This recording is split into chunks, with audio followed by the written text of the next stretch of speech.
Okay, so picture this. You're 17. You're thousands of feet up in the air. Hmm.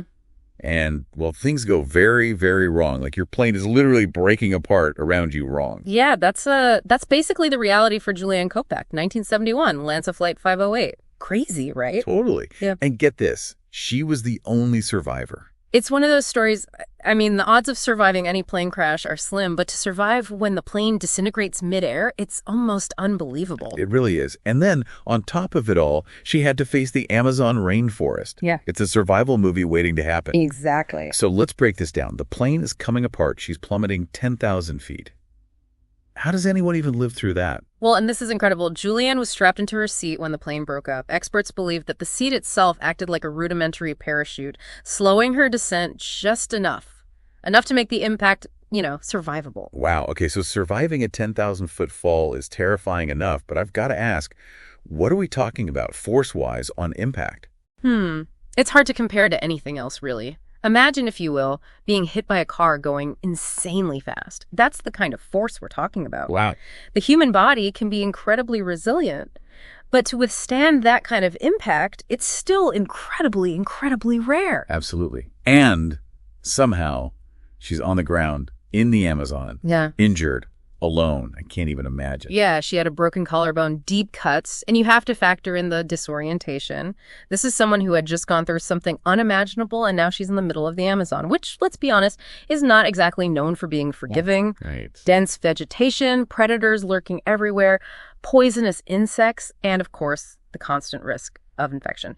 They don't call it the green hell for nothing. No kidding. Just try to picture it, right? The sensory overload, the sounds of creatures you can't even see, the constant feeling of being watched. It's amazing she didn't just completely panic.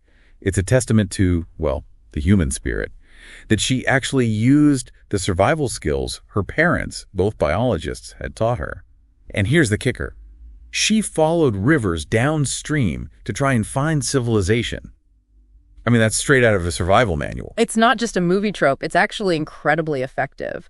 Rivers act like these natural pathways through the jungle. By following them, you dramatically increase your chances of finding help, a settlement, other people, something. It's a strategy you see again and again in survival stories. Right.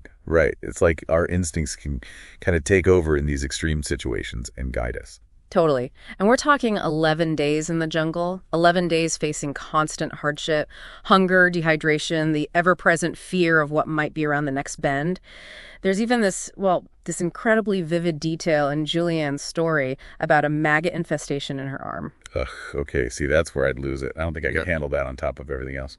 It's one of those details that just highlights the absolute strength of the human spirit, to be able to overcome that kind of physical and mental anguish. It's extraordinary. Totally. And just when you think the story couldn't get any more unbelievable, she's found. By a group of local lumber workers, just like pure chance. What is wild? And this is another point where her decision to stay near water proves to be crucial.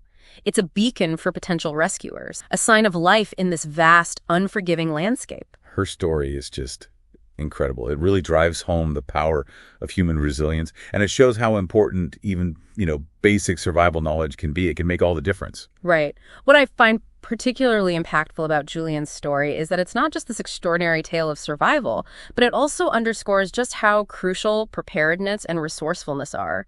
In any survival situation, no matter how big or small, those things matter. So true. It really makes you think, what if that were you, suddenly thrown into a wilderness scenario? What skills would you rely on? What would be your biggest challenge? Something to ponder? Absolutely. Food for thought.